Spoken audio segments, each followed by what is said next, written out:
तो कैसे हैं आप सब। चैनल फिल्मों पे बातें, जहाँ पे हम बात करते हैं फिल्मों की। और आज हम बात करेंगे एक ऐसी फिल्म जो साल 1990 में आई थी। अभी जो साल था ना 1990, बड़ा दिलचस्प था। क्यों? क्योंकि खान्स का हो रहा था राइज। आमिर खान फिल्म दिल में आए थे, सलमान खान फिल्म बागी, शाहरुख खान अभी आने वाले थे अर्ली 90s में एज इन द फिल्म दीवाना, सनी देओल इन फिल्म घायल, अमिताभ बच्चन अग्निपथ में आए थे। तो ऐसे बहुत सारी मेन स्ट्रीम कमर्शियल बड़ी बड़ी फिल्में आ रही थी। और इन बहुत सारी बड़ी बड़ी फिल्मों के बीच एक छोटी सी बहुत प्यारी सी फिल्म आई थी, एक डॉक्टर की मौत, डायरेक्टेड बाय तपन सिन्हा। और इसमें काम किया था पंकज कपूर साहब ने, शबाना आजमी मैम ने, और बहुत से उम्दा कलाकारों ने। तो आज बात करेंगे हम फिल्म एक डॉक्टर की मौत पर। फिल्म एक्चुअल में रियल लाइफ इंस्पिरेशन है डॉक्टर सुभाष मुखोपाध्याय की, जिन्होंने एक समय आईवीएफ की खोज की थी। पर कुछ टाइम बाद उनकी आईवीएफ की खोज का प्रमाण किसी डॉक्टर को मिला जो कि इंग्लैंड में थे। अब ये क्यों हुआ? एक पहला रीजन तो ये कि हमारे यहाँ का इंडियन सिस्टम इतना कॉम्प्लेक्स है कि किसी ने भी उनकी इस खोज को कभी सही प्रमाण दिया ही नहीं, कभी सही क्रेडिट दिया ही नहीं।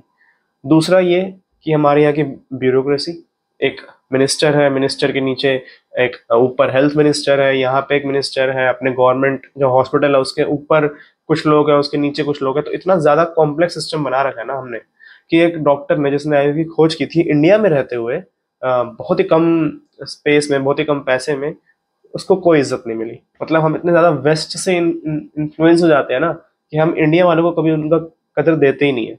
तो ये तपन सिन्हा ने क्या करा, यहाँ पे आईवीएफ को बदल दिया लेप्रोसी से। और लेप्रोसी का क्योर ये डॉक्टर ढूंढता है, मतलब उसकी वैक्सीन बना के देता है। तो फिल्म पे बात करते हैं। तो फिल्म एक डॉक्टर की मौत, जिसमें कैरेक्टर है डॉक्टर दीपांकर रॉय, जो कि प्ले किया है पंकज कपूर ने। उनकी वाइफ है सीमा, जो कि प्ले किया शबाना आजमी ने।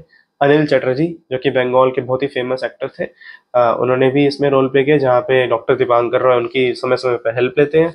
और जी हाँ, इसमें ना इरफान खान साहब भी है। अब मैं अगर आपसे पूछूं कि इरफान खान और पंकज कपूर की कौन सी फिल्म आपने देखी होगी, तो ज्यादातर लोग बोलेंगे मकबूल, जो कि सही बात भी है, विशाल भारद्वाज ने 2001 में डायरेक्ट की थी। और पर ना इससे 11 साल पहले एक और फिल्म आई थी जहाँ पे इरफान खान और पंकज कपूर ने साथ में काम किया था। ये फिल्म एक डॉक्टर की मौत। और इसमें इरफान खान ने एज अ न्यूज जर्नलिस्ट काम किया था। ठीक है। अब फिल्म की कहानी बहुत सिंपल सी है। एक डॉक्टर है जो कि एक वैक्सीन पे काम किया है, वैक्सीन पे काम कर रहा है, लेप्रोसी की वैक्सीन पर। ठीक है। अभी लेप्रोसी बीमारी क्या होती है ये आप गूगल कर लेना।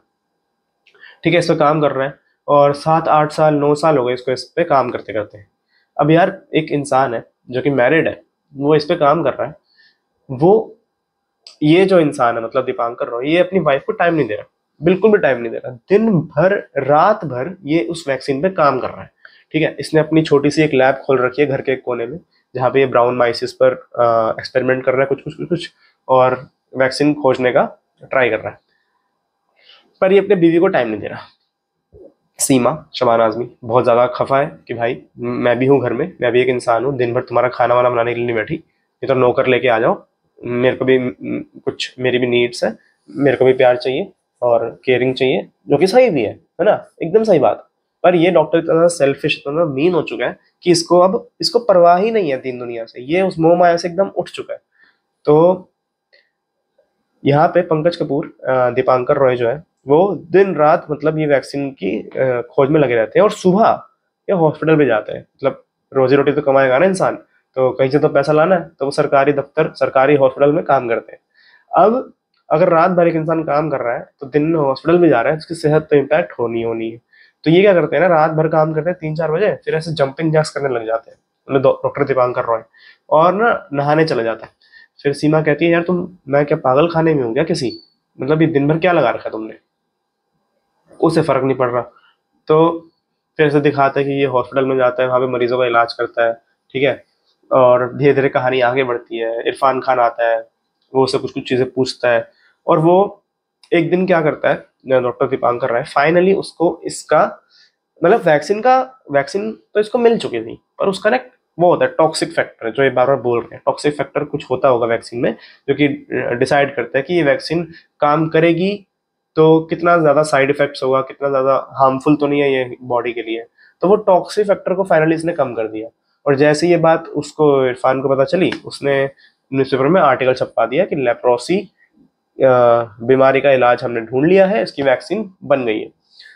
ये जो न्यूज़ है पूरी कंट्री में फैल गई। डॉक्टर्स खुश होने से ज़्यादा परेशान हो गए कि भाई ये कौन है जिसने इलाज ढूंढ दिया। ठीक है, अब वो एक पूरी कमेटी बैठी, इस पर धीरे धीरे बातें होने लगी कि कौन था ये जिसने इसका इलाज ढूंढा है। फिर पता चला कि दीपांकर रॉय है। यहाँ पे उनके दोस्त जो कि उनके साथ बचपन से स्कूल में कॉलेज में साथ पढ़े होते हैं, उनका कैरेक्टर आता है, जो कि एक प्राइवेट हॉस्पिटल में बहुत बड़े डॉक्टर है, वो अपना क्लिनिक भी चलाते हैं। तो वो बहुत ज़्यादा अमीर है, मतलब ये बहुत ज़्यादा अमीर है। और ये डॉक्टर दीपांकर रॉय है, पंकज कपूर, ये उतने अमीर नहीं है, बट ये रिसर्च बहुत ज़्यादा कर रहे हैं। ठीक है, तो उनके इस दोस्त का रोल प्ले किया है विजेंद्र घटके ने। ठीक है, अब सब परेशान हो चुके हैं कि एक इंसान ने लेप्रोसी का इलाज कैसे ढूंढ लिया। ठीक है, मतलब क्रिटिकली उनको कोई क्लेम नहीं मिल रहा है इस बात का, उनको उल्टा क्रिटिसाइज किया जा रहा है। तो कुछ लोग आते हैं उनके घर पे, वो बोलते हैं कि हमें इसका आप एक लेक्चर दीजिए इस लेप्रोसी पे। तो वो जाते हैं कॉलेज में लेक्चर देने, वहां भी लोग तरह तरह के बेकार के क्वेश्चन पूछते हैं। मुझे लगता है वहां पे डायरेक्टर ये दिखाना चाह रहा है कि इंडिया का जो यूथ है वो, तब 1990 की बात है, ये 30-35 साल पहले की बात है, और मुझे लगता है अभी भी काफी हद तक वैसा ही है। मतलब लोग एक्चुअल में जो क्वेश्चन है वो नहीं पूछते, लोग ना बेकार क्वेश्चन ज्यादा पूछते हैं। तो इस फिल्म में ये दिखाते हैं कि लेप्रोसी की वैक्सीन से ना, इसका एक साइड इफेक्ट ये है कि स्टेरलाइज जो वुमेन होती है, जो उनको प्रेग्नेंट कर सकते हैं। तो सारी बातें सब इस पे शिफ्ट हो जाती है कि यार कैसे ये वुमेन को हेल्प करेगा। मतलब और जो डॉक्टर दीपांकर है वो बार बार बोलते हैं कि this is only a possibility, and possibility is a great point of exploration in science. तो आप एक्सप्लोर कीजिए, ना कि मेरे से लेप्रोसी पे बात कीजिए, मैं उस पर बात करूंगा। और इससे बहुत ज़्यादा तनाव हो जाता है उसको, काइंड ऑफ हार्ट अटैक आ जाता है वहां से निकलते निकलते। फिर वो घर में जाता है, फिर उसके पास एक नोटिस आता है जहाँ पे सरकार की तरफ से उसको बोलते हैं कि आपका ट्रांसफर हो गया। तो स्टार्टिंग में वो कलकत्ता में जॉब कर रहा होता है अपनी, कलकत्ता में उसकी लैब होती है, उसका घर होता है, उसको बोलते हैं कलकत्ता से दूर चले जाओ, कहीं और भेज देते हैं उसको, ताकि वो अपने पेपर्स पूरा ना कर पाए। क्योंकि जब तक वो पेपर पूरे नहीं करेगा तब तक ये लेप्रोसी की वैक्सीन मार्केट में नहीं आ सकती, उसका पेटेंट वेटेंट तो छोड़ो, वो अप्रूव ही नहीं हो सकती। तो उसको चाहिए पेपर। पेपर बनाने के लिए उसको बोलते थे कि आप ट्रांसफर करवा लीजिए और वहाँ पे शांत एकांत जगह में पेपर बनाइए।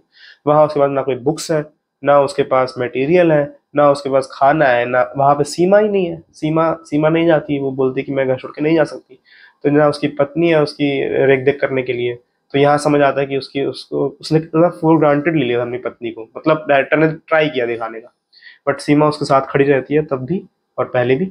और फिर ऐसे कहानी आगे चलती है। फिर एक बाहर से एक डॉक्टर काइंड ऑफ रिसर्चर कोई आती है, कोई किसी फॉरेन कंट्री से, आई डोंट नो, शायद इंग्लैंड से आती है। और वो आके उसके पेपर्स पढ़ती है और चली जाती है। ठीक है, कुछ टाइम बाद एक कमेटी बैठती है जहाँ पे 5 लोग होते हैं। बहुत ही खूबसूरत सीन है।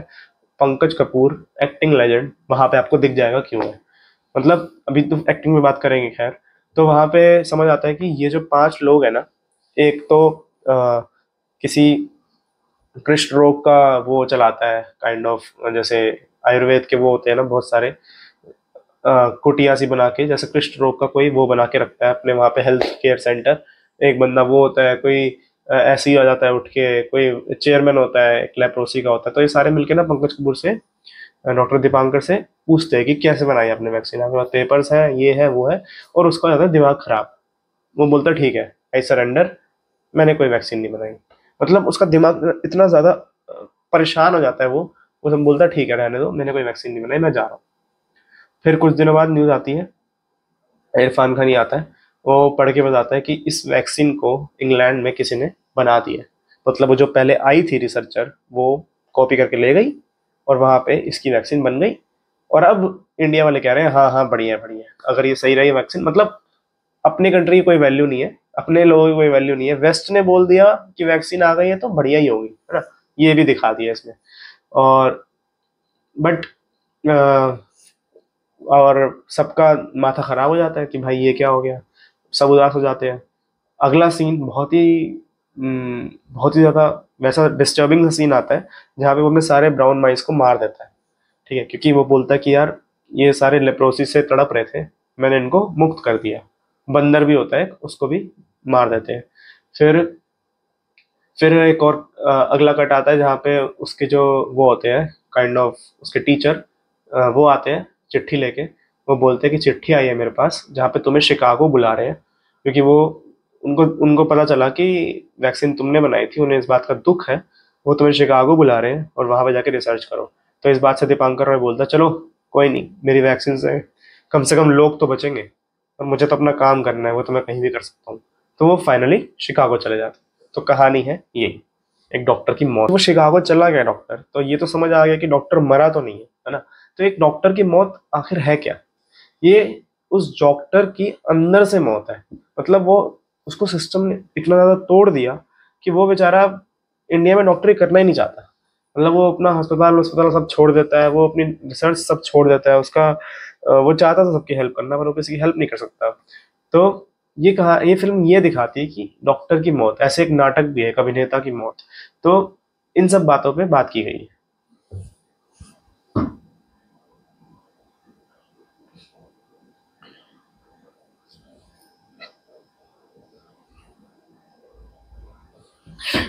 तो ना, ये फिल्म ना, इस फिल्म का जो टाइटल है, एक डॉक्टर की मौत, at the end doctor Dipankar Roy Chicago चले जाते हैं।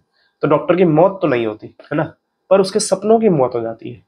जैसे हर क्रिएटिव इंसान की क्रिएटिविटी की मौत हो जाती है। हर कोई एक्टर बनना चाहता है, वो नहीं बन पाता। कोई डांसर बनना चाहता है, कोई वो नहीं बन पाता। कोई टीचर बनना चाहता है, वो नहीं बन पाता। कुछ ना कुछ प्रॉब्लम्स आती है सिस्टम की वजह से, फैमिली की वजह से, बहुत सारी चीजें होती है जिसकी उसका सपना मर जाता है।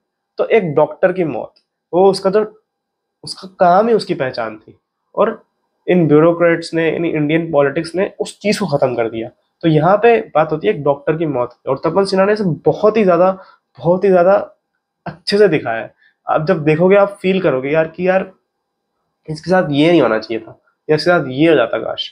तो वो जो पॉइंट है ना, वो जो बहुत ही सटल एक्टिंग से, बहुत ही सटल राइटिंग से वो क्रिएट करना बहुत बड़ी बात है, बिना किसी बीजीएम के। आजकल बहुत बीजीएम यूज होता है, उस टाइम पे कोई बीजीएम नहीं था, सिर्फ कहानी थी, सिर्फ किरदार थे, उनके प्योर एकदम असली इमोशंस थे।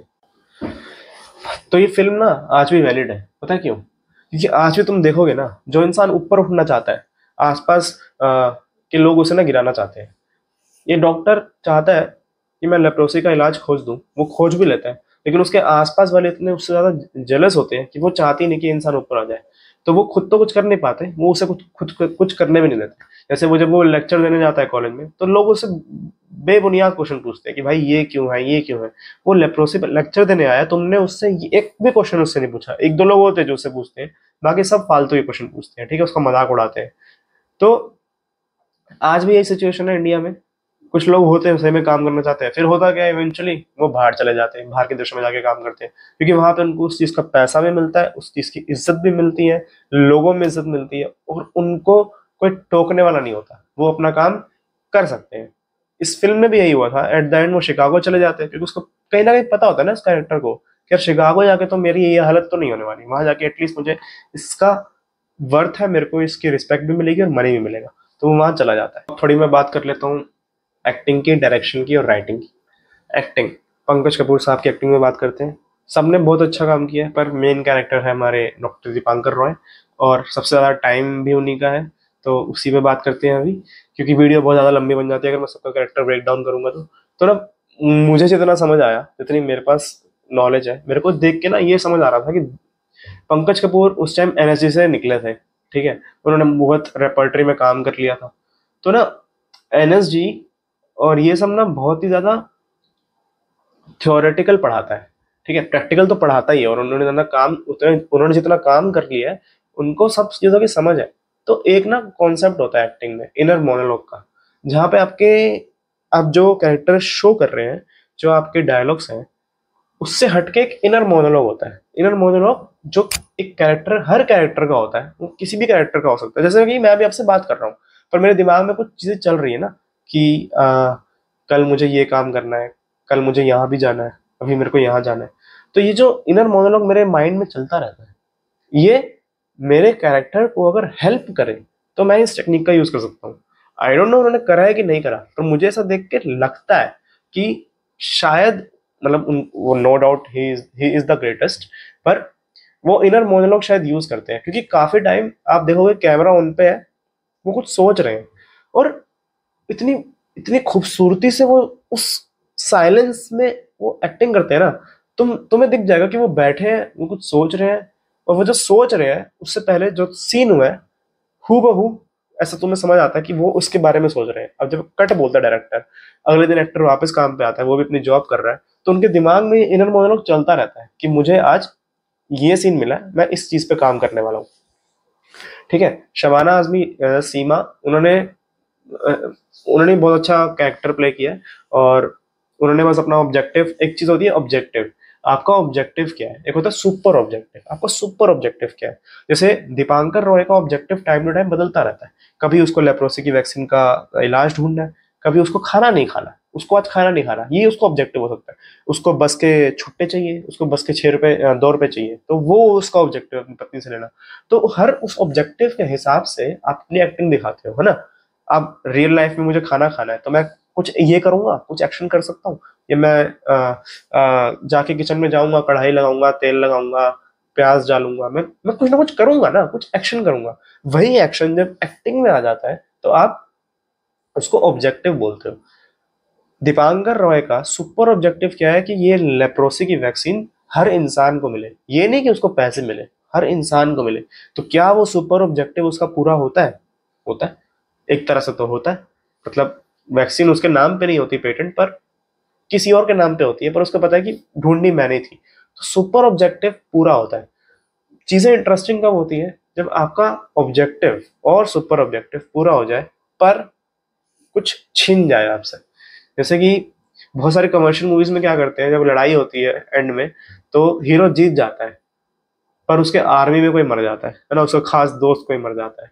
बहुत सारी फिल्में होंगी, जैसे शोले ले लो, चलो शोले ले लो, शोले में ठाकुर मर जाता है एंड में, पर धर्मेंद्र जिंदा रहता है, अमिताभ बच्चन मर जाता है। ठीक है, तो धर्मेंद्र ने अमिताभ को खोया, ठीक है, तब वो जीत पाया। तो उसका ऑब्जेक्टिव, सुपर ऑब्जेक्टिव क्या था स्टार्टिंग से? ठाकुर मरना चाहिए, ठाकुर मर जाता है। ओ सॉरी, ठाकुर कह रहा हूं मैं, गब्बर मर जाता है, गब्बर मर जाता है, सॉरी सॉरी, गब्बर मर जाता है, ठाकुर ने बोला हुआ था उनको, पर उसका सुपर ऑब्जेक्टिव पूरा हो जाता है। सेम यहाँ पे होता है, सुपर ऑब्जेक्टिव इसका पूरा होता है दीपांकर रॉय का, पर कुछ ना कुछ खो देता है वो। क्या खो देता है? वो जो उसका जज्बा होता है, इंडिया में रह के इंडिया के लोगों की हेल्प करनी है, इंडिया में रह के मुझे इतनी सी लैब मिली है, इतने से लैब से भी मैं अपना सारा काम कर सकता हूँ, मैं सीमा के साथ रह के सारा काम करूंगा। वो जो उसकी मासूमियत है, शायद इनोसेंस बोल सकता हूँ मैं इसको, वो खो जाती है। तो ये कैरेक्टर की पूरी जर्नी होती है। डायरेक्शन में बात करूँ तो ना, वाइट फ्रेम्स है बहुत, वाइट फ्रेम्स में बहुत ज्यादा कलर पैलेट बहुत अच्छे यूज करे उन्होंने। मतलब अगर कोई एक्टर गेट से निकल रहा है तो तुम्हें कलर का ट्रांजिशन होते हुए दिखता है, और बहुत ज्यादा 1970s की वाइब या 80s की वाइब देने का ट्राई किया है, जो कि सही बात भी है, जो कि है भी। क्लोजअप्स में ज्यादातर क्लोजअप पंकज कपूर के ही है, क्योंकि ज्यादा टाइम प्रेजेंस उनकी है, स्क्रीन प्रेजेंस भी उनकी है। और क्लोजअप में ना पंकज कपूर तो आंखों से खेल रहे हैं, वो पूरा आंखों पे ही फोकस करते हैं। और बहुत ज्यादा मूवी ना बहुत डार्क है, पर शॉट्स बहुत ज्यादा वेल लिट है। मतलब तुम्हें कहीं भी देख के लगेगा ही नहीं एक टाइम में कि रात हो रही है। मतलब एक सीन में आता है जब वो किसी, जहाँ पे उसका ट्रांसफर होता है वहां पे उसको भेज देते हैं, वहां पे बस रात होती है। पूरे टाइम बहुत ज्यादा वेल लिट शॉट्स होते हैं, क्योंकि शायद यही वो शायद दिखाना चाह रहे हैं, कॉन्ट्रास्ट बिहेवियर। और ये हो सकता है, मतलब एक पॉसिबिलिटी है। और राइटिंग की मैं बात करूं तो राइटिंग ना बहुत ज्यादा स्मार्ट राइटिंग नहीं है। स्मार्ट राइटिंग मतलब कि ये भी लिख देते हैं तो ये लिख के अगला डायलॉग इतना ज्यादा इंटरेस्टिंग बना देंगे। तो ये जो सलीम जावेद की राइटिंग है ना सलीम जावेद की राइटिंग है, जैसे कि जाओ जाके उसके साइन लेके आओ जिसने मेरे हाथ पर लिख दे कि मेरे बाप चोर है। ये जो हैवी डायलॉग्स है, ये हैवी डायलॉग्स तो बिल्कुल भी नहीं है। जो तुम नॉर्मल घर में बात करते हो वही बात है यहाँ पे भी है। एक आदमी जो अपनी एक पति जब अपनी पत्नी से बातें करता है, वही बातें यहाँ भी है। एक पत्नी जब गुस्सा होती है तो वो कैसे बातें करती है, वही बातें यहाँ भी है। No over dramatic, over the top acting, और बहुत ही सटल राइटिंग है। खासकर जब कॉमेडी वाला सीन होता है तो वहां पे जाके आपको दिखेगा कि writer as a in writing जो बहुत ज्यादा टैलेंटेड है वो दिखा सकते हैं, पर उन्होंने स्टार्टिंग से एक तरह की राइटिंग को चूज किया है और वो एंड तक भी वही उसी तरह की राइटिंग को चूज करते हैं। एक्टर की भी ना अपनी एक भाषा होती है। जब आप किसी कैरेक्टर को पकड़ते हो ना, तो वो किस तरह से बोलता है, उसके किस तरह से बोलने का अंदाज है, वो सब आपको स्क्रिप्ट देख के पता चलता है। और स्क्रिप्ट लिखी होती है राइटर ने। तो दीपांकर रॉय की लैंग्वेज में कभी भी कोई गाली या कोई उसी तरह का वैसा सा, वो उसकी सारी बातें ना वैक्सीन और डॉक्टरी या फिर पढ़ाई से रिलेटेड होती है। तो जब वो कम्युनिटी के सामने बैठता भी है तब भी ना आपको हैवी डायलॉग्स नहीं दिखते कि तुम होते कौन हो जो मेरी वैक्सीन पे इल्जाम लगाओ, नहीं। वो उनको काउंटर करता है अपनी नॉलेज से। तो वो बहुत ही ज्यादा अच्छी राइटिंग बोलूंगा मैं इसे। और ना बेकार का दिखावा ना कुछ। तो ये थी बात एक्टिंग, डायरेक्शन और राइटिंग पे। तो यहाँ वीडियो को एंड करते हैं। तो मैं तो बस यही कहना चाहूंगा कि इस फिल्म को देख के मैंने तो यही सीखा है कि आपको जो भी बनना है अपनी लाइफ में आप बन सकते हैं। आपको डांसर बनना है आप बन सकते हैं, आपको वर्ल्ड का बेस्ट शेफ बनना है आप बन सकते हैं, आपको राइटर बनना है आप बन सकते हैं, आपको एक्टर बनना है आप बन सकते हैं, आपको आईएएस क्रैक करना है, आईआईटी क्रैक करना है, कोई सिविल सर्विसेज क्रैक करनी है, डॉक्टर बनना है, आपको कुछ भी करना हो आप वो कर सकते हैं। बस आपको मेहनत करनी पड़ेगी, मेहनत से ही सब कुछ होगा। दूसरा, सोसाइटी समाज रुकावटें डालेगा पर आपको रुकना नहीं है। आपको ये परवाह बिल्कुल भी नहीं करनी कि लोग क्या कहेंगे, क्योंकि अगर आप ये परवाह करना शुरू करोगे तो आप अपना खराब करोगे। तो इसलिए अपने क्राफ्ट पे, अपने टैलेंट पे, अपने पैशन पे काम करते रहिए और एक दिन you will get the success. And so yes, will and this video now. And the film was एक डॉक्टर की मौत, डायरेक्टेड बाय तपन सिन्हा। और ऐसी बहुत सारी छुपी हुई नहीं कहूंगा मैं, बहुत सारी शायद हम जानते नहीं है उन फिल्मों के बारे में। मैं बातें करता रहूंगा अपने चैनल फिल्मों पे बातों में। तो थैंक यू।